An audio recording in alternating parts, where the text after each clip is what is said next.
Memang ada beberapa masalah tentang doa di dalam agama Buddha. Masalah ini timbul karena seorang umat Buddha agak sulit untuk membedakan antara ajaran Sang Buddha dengan tradisi. Anda tentu sudah biasa di dalam masyarakat untuk berdoa sesuai dengan yang diajarkan orang tua. Contoh misalnya,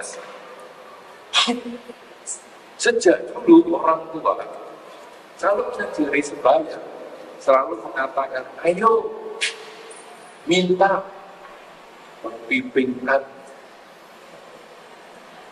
Bahkan ke kuburan waktu cendeng sekalipun orang tua mengatakan minta pembimbingan. Sehingga banyak anak kecil mengatakan, saya belum suka kopi, saya minta teh saja. Tetapi orang tua mengatakan, nah itu bukan kopi. Sehingga bagi perempuan yang bernama kopi mengatakan, saya minta apa lagi? Karena nama saya sudah kopi.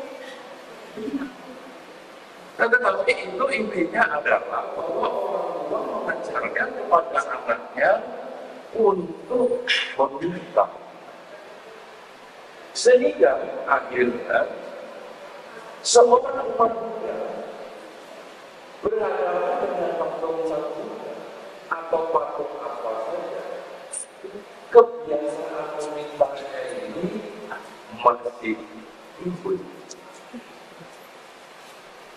Bahkan di televisi sering sekali kita melihat di dalam film-film silat, di dalam film-film kuno, di dalam film-film apa saja, itu selalu mengatakan, oh Sang Buddha, saya minta selamat. Sehingga akhirnya masyarakat yang bukan Buddhis menganggap agama Buddha ini menjadi penyembah berhala. Apakah itu penyembah berhala? Yaitu orang yang meminta kepada sesuatu sesembahan seperti batu, pohon, gunung, dan umat Buddha melakukan itu karena tradisi. Kenapa demikian? Karena sembahyang pada Sang Buddha, pada arca Sang Buddha, ini tidak timbul pada saat Sang Buddha ada. Lalu apa yang dilakukan pada saat Sang Buddha masih hidup? Para umat datang. Lalu para umat bersujud, bernamaskara paikui. Lalu para umat mendengar ceramah Sang Buddha. Lalu selesai bersujud kembali, lalu pulang. Kenapa perlu bersujud? Karena persujudan ini merupakan tradisi di India. Sudah merupakan hal yang biasa di India kalau kita bertemu dengan orang yang lebih kita hormati, kemudian kita bersujud. Karena Sang Buddha dianggap orang yang dihormati, kemudian datang bersujud, lalu Sang Buddha ceramah. Selesai ceramah, kemudian Sang Buddha sebagai orang yang dihormati ketika akan pamit, mereka bersujud lagi 3 kali.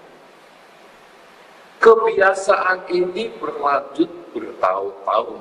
Seperti kita ketahui bahwa Sang Buddha mengajar cukup lama dan bahkan disebut paling lama sebagai guru agama, yaitu 45 tahun. Dan tiap hari orang datang bersujud ceramah, datang bersujud ceramah, datang bersujud ceramah. Begitu Sang Buddha selesai, tidak ada meninggal dunia, umat yang masih kangen datang bersujud, tapi di tempat yang kosong. Tapi pokoknya datang bersujud, diam, duduk meditasi, merenungkan khotbah Sang Buddha. Sudah selesai puas, bersujud, pulang. Datang lagi bersujud, merenungkan lagi, bermeditasi, khotbah Sang Buddha apa saja yang pernah didengar, kemudian selesai bersujud, pulang. Lama, akhirnya bersama-sama datang bersujud, lalu mengulang khotbah Sang Buddha. Nah, setelah mengulang khotbah Sang Buddha, kemudian selesai bersujud lagi, pulang.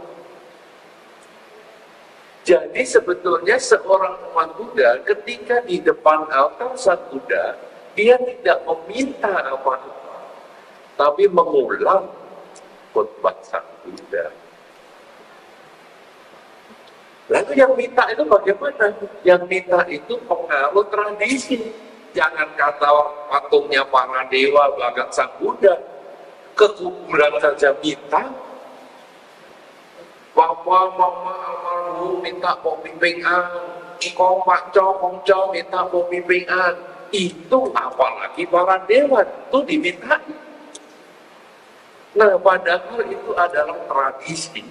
Agama Buddha adalah berisi perenungan. Kemudian, patung Sang Buddha ini juga muncul belakangan. Patung Sang Buddha tidak dibuat ketika Sang Buddha masih ada. Buktinya, ada buktinya? Tahu buktinya Sang Buddha patungnya tidak dibuat waktu Sang Buddha masih hidup? Tahu buktinya? Tahu? Apa buktinya? Buktinya patung Sang Buddha mukanya tidak sama. Contoh, ini Sang Buddha atau bukan? Sang Buddha atau bukan? Sang Buddha atau bukan? Sang Buddha atau bukan? Ya. Ya. Ya. Sepertinya tidak apa-apa. Cuma karena pakai pagoda, ini mah karena biasanya itu, tapi karena dia sebelum ini biasanya sama gitu sama biasanya juga sebelum itu toh ya. Tapi ini saya kira Sang Buddha itu Buddha pertama. Islam benar-benar patung Sang Buddha dalam versi ini silakan. Patung Sang Buddha dalam versi ini adalah patung Sang Buddha versi Tiongkok. Kalau Anda melihat wajahnya, saya yakin tidak timbul kesan Sang Buddha orang India. Padahal Anda tahu kan, Sang Buddha berasal dari India. Ya kan? Tapi anak-anak di sana orang India ada? Tidak ada. Kemudian kalau Anda pergi ke Borobudur, yang menjadi simbol agama Buddha di Indonesia, patung Buddhanya beda lagi. Apakah itu juga kayak orang India? Tidak juga. Kalau Anda pergi ke Thailand, patung Buddhanya lain lagi. Apakah juga kayak orang India? Tidak juga. Kalau Anda pergi ke India, patung Buddhanya lain lagi. Anda pergi ke Sri Lanka, lain lagi. Ke Myanmar, lain lagi. Patung Sang Buddha ini di mana-mana lain. Kalau demikian, patung Sang Buddha bukan foto Sang Buddha. Kalau gambar Anda diambil di sini, bentuknya begitu. Diambil di rumah, bentuknya begitu. Diambil di puncak, bentuknya begitu. Diambil di puncak rumah, bentuknya pucuk. Karena takut. Tetapi yang jelas muka Anda mirip. Tapi kalau Sang Buddha tidak ada yang mirip. Kenapa? Karena patung Sang Buddha dibuat setelah Sang Buddha wafat. Dan itu bukan foto Sang Buddha, tetapi melambangkan kebudayaan. Apa itu kebudayaan? Misalnya kepala menonjol. Ini banyak yang salah. Pikirannya, oh itu contohnya orang India, gelungan, bersangkul, berbonding. Tidak. Kepala Sang Buddha yang menonjol itu menunjukkan bentuk kepalanya. Memang bentuk kepalanya tinggi. Kalau Anda pegang baik-baik, coba Anda pegang ke bulu Anda, lalu Anda pegang dari kuping kiri ke kuping kanan arahnya, coba Anda gosok. Nah, itu sekarang digosok. Bagi wanita yang berjambul ya nggak usah digosok. Ke arah kuping kiri kanan ya, ke arah kuping kiri kanan. Anda akan melihat ada sesuatu yang menonjol di situ. Ada terasa? Ya. Rasa menonjol? Ya. Nah, Sang Buddha menonjol sekali. Sehingga digambarkan sampai seperti bergelung. Itu melambangkan kemampuan meditasi yang hebat. Aslinya begitu atau tidak? Tidak ada yang pernah tahu. Tetapi itu melambangkan kemampuan meditasi yang bagus. Kemudian di atas tonjolan itu ada yang mengkilap. Ya, kelihatan di bawah, kelihatan di bawah kan? Ada yang mengkilap di atas itu. Itu adalah melambangkan api. Kenapa?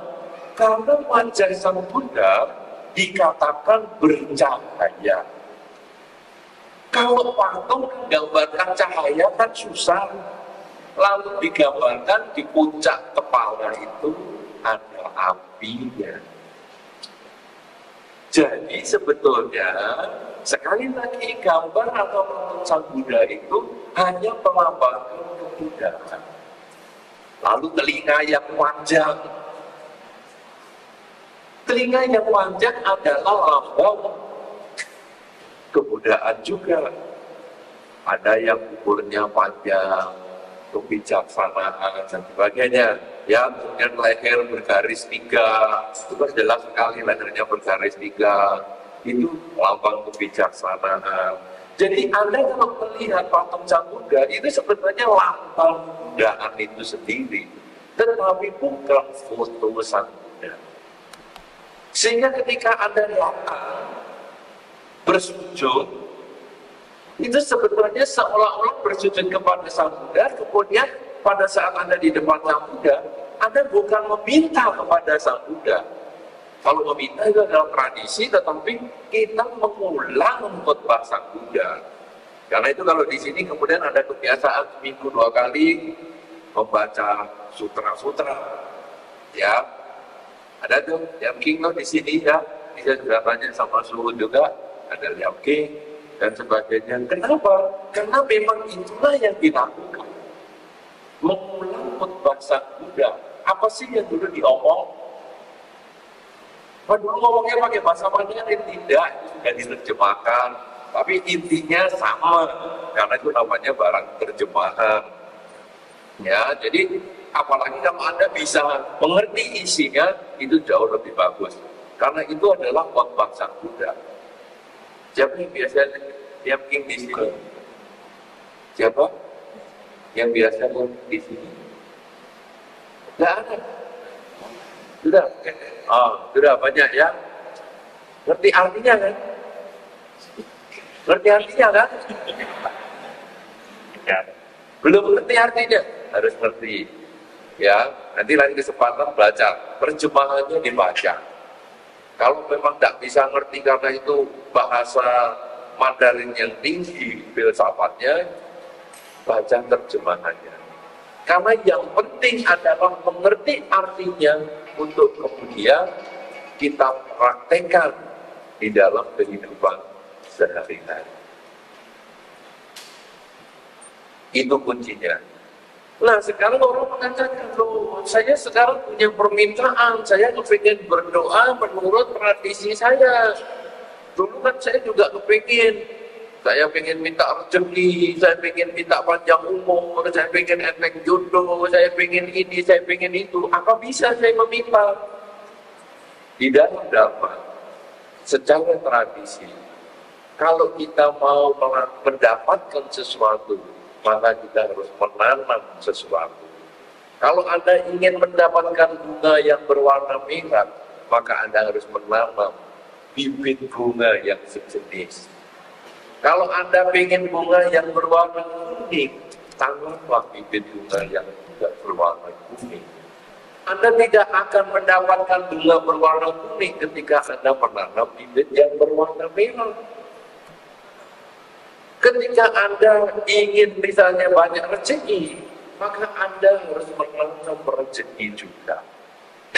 Loh, apa itu menanam rezeki? Misalnya, tadi saya sudah tanya kepada Subun juga, apa yang kegiatannya di sini dilakukan. Oh, katanya sering bakti sosial, kemana-mana ya, ke panti asuhan dan sebagainya. Itu adalah menanam kebajikan. Yang itu bisa kita arahkan kebajikan itu untuk harapan kita. Setelah Anda membaca Quran, yakin misalnya, kemudian Anda mengucapkan tekad. Semoga dengan kebaikan yang saya lakukan ini, dengan yakin dan tadi pergi ke panti asuhan ini, semoga akan membuahkan kebahagiaan dalam bentuk rezekinya banyak. Kemudian function, sering melepas makhluk. Tadi juga menjadi kegiatan rutin di sini. Kemudian Anda juga bertekad, semoga dengan saya melepas makhluk ini, saya pun terlepas dari kesulitan sebab bermacam-macam masalah. Jadi, Anda menanam pelepasan makhluk, Anda pun akan terlepas dari kesulitan. Anda memberikan rezeki kepada yayasan sosial tersebut, maka Anda pun akan mendapatkan rezeki pula. Kalau Anda sembahyangnya khusyuk, wah, hafal semua, segala macam doa, tetapi kelakuannya jahat, maka sulit untuk mendapatkan apa yang Anda inginkan. Tetapi kalau Anda suka sembahyang, kemudian Anda juga kelakuannya baik, itu yang akan memberikan manfaat untuk kehidupan kita.